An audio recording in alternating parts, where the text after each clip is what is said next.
Well, you know, Troy's always had a really strong state of mind and a real strong faith. And Troy, you know, we were taught as young people to always speak the truth. And if you speak the truth and you stand up for what's right, then good things will come to you no matter what happens. And sometimes, you know, bad things happen, but you still have to, you know, make that stand. And so Troy was always a person that believed in the justice system. You tell the truth and things will work out. And until we got wrapped up in the justice system, we didn't realize that the justice system was tainted in certain ways. Looking at my son and looking at other young men, especially young black men in my community, I was like, any of us could be Troy Davis. We just have to be in the wrong place at the wrong time, you know, and made a scapegoat out of. And so I just took a white T-shirt and gave it to some kids and wrote on with a black marker, I am Troy Davis, and never knew it would make such a powerful statement. And next thing I know, everybody wanted the shirt. And so then we developed these shirts, very simple, and everybody wanted to wear them. And it's like all over the world, people were wearing them, and it was making a statement that I am Troy Davis. And it made such a powerful impact on Troy, because what he thought was, people that don't even know me, have no interest in me, you know, and they believe in human rights, they believe in truth and justice and fairness, and they believe in supporting me. And that is just such a powerful thing in itself. And when Amnesty steps up, Amnesty is a type of organization that once they see a wrong, Amnesty will still keep with their messaging, and they'll keep at it. And when the press and the media comes, it's not like you're chasing it down, because Amnesty believes in human rights for all, and they believe in Troy's case. And for my family, it became a very big thing, because we were ostracized, even within our own community, within our own church, within our own places of employment. I could go and talk to ministers, and people would say, oh, there's a sister of the cop killer. Ministers would say this. You know, people of faith. And then you would think about it, it's like, why don't you stand up? But then when it was their child, then they would call me and say, can you help me with my child? But you never wanted to stand up for my brother. It was all about, everybody was about self.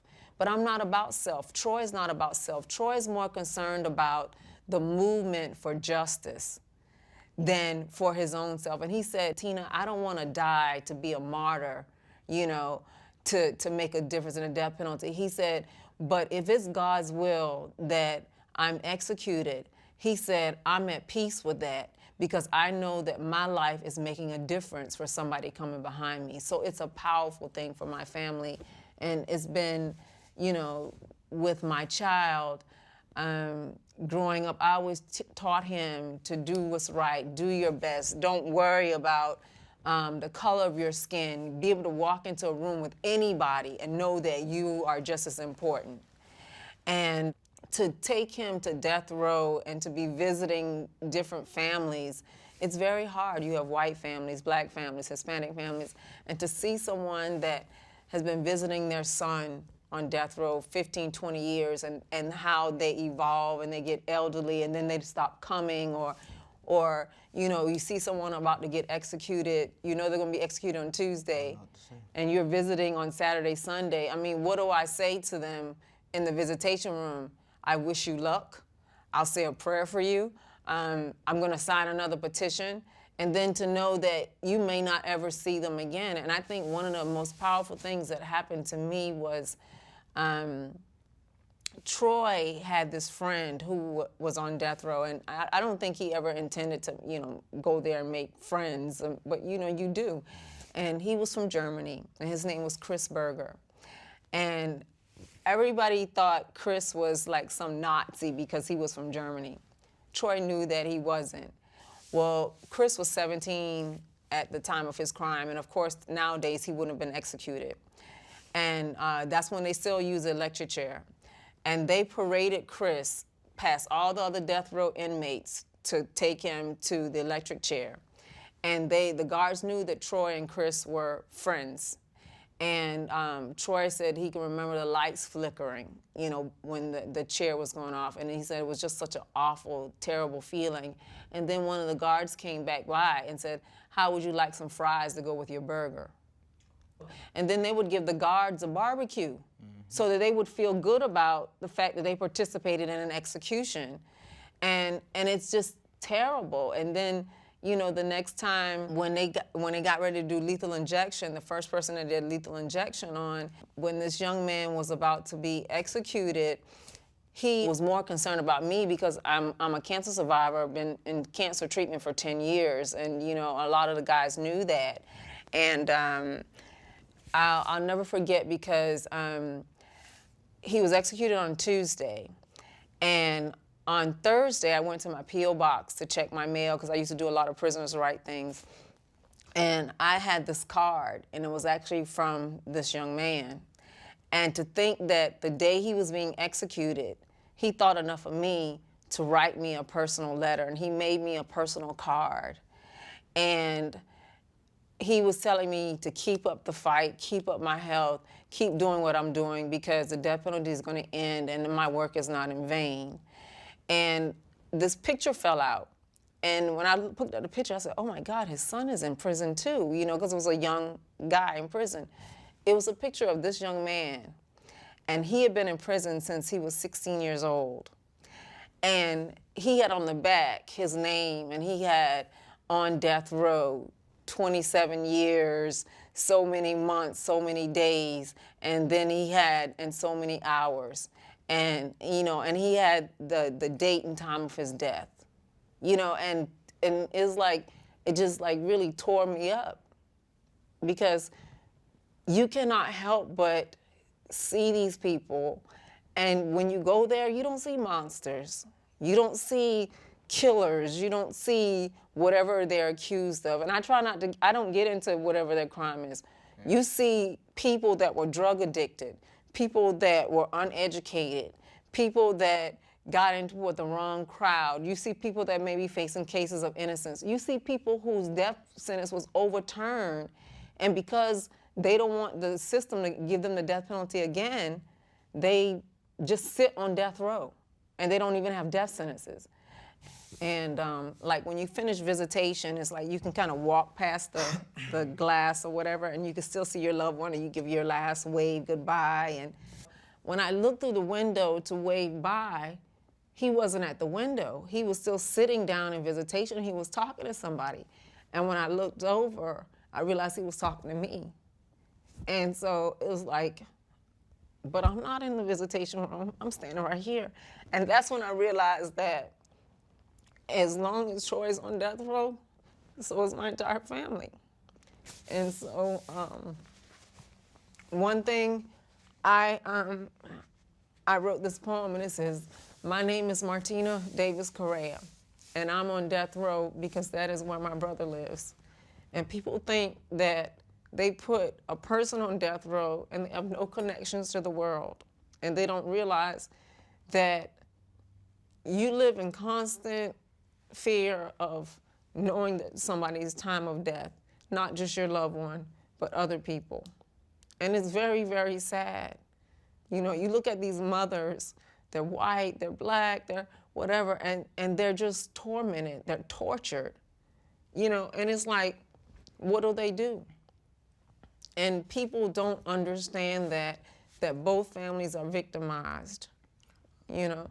I know when Troy, like his last few death sentences he had. Execution dates. Execution dates he had, you know, for his last few days, 'cause he had like 30 minutes or whatever to do his last meal, his funeral, pick the 20 people that he could come see him. You know, he wasn't thinking about that he could possibly die in the next few hours. You know, he was just thinking about, hey, how y'all doing? Y'all all right? You know, crack jokey and stuff like that. But before we would leave, he would all give us a challenge. He would say, okay, Mom, he would tell Mom, I want you to continue to fight. Don't give up no matter what, because I'm still, you know, my case is impacting people around the world. And, you know, he'll tell my grandmother to keep prayed up, you know, be the base of the family. And then he'll come to me and, you know, he'll say, you know, Dejan, you know, I'm gonna die or whatever, so I want you to, you know, be the man of the family and do what you gotta do so that, you know, your mom and everything like that. But, you know, it's kind of hard because what they do is they read you a death warrant. And in that death warrant, they tell you how you're gonna die, when you're gonna die, what time you're gonna die, and then they say if it doesn't work, then they're gonna do it again. And then they want you to sign it like you agree to this. And they have the warden and the deputy warden, and I'm like, so what happens if you don't sign your death warrant? They can't force you to sign it. And then after that, then the counselor comes in and hands you this piece of paper, and they said, how do you want your body disposed of? Do you want your organs donated? Do you want the state to bury you? Do you want your family to have your body? And the thing about it is, the defendant's family has to stand outside in the dirt with a porta potty at the end of the prison grounds, and the victim's family gets to go inside with a big spread and all the layout, and you're standing there, and the hearse drives past you. And then, you know, if your loved one is executed, then the hearse takes the body, and then they take the body to the state crime lab in Atlanta. And then you have to pay for the autopsy. You have to pay for your family member's body to be brought back to your home.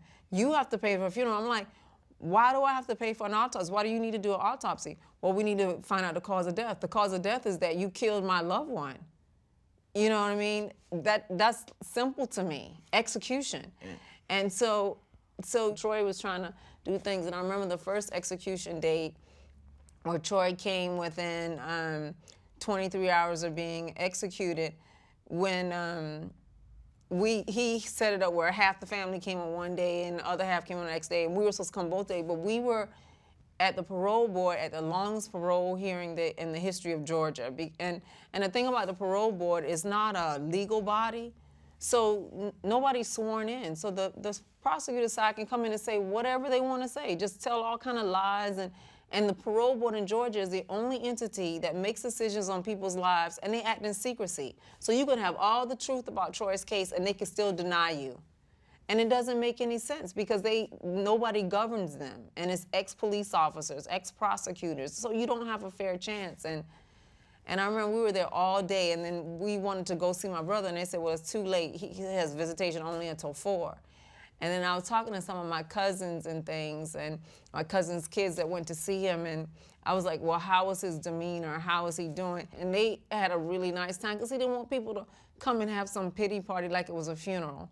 And so we were planning on going to see him the next day, and then I remember getting a call from someone from the New York Times on my cell phone in the hotel, and they said, Martina, how do you feel? And I said, how do I feel about what?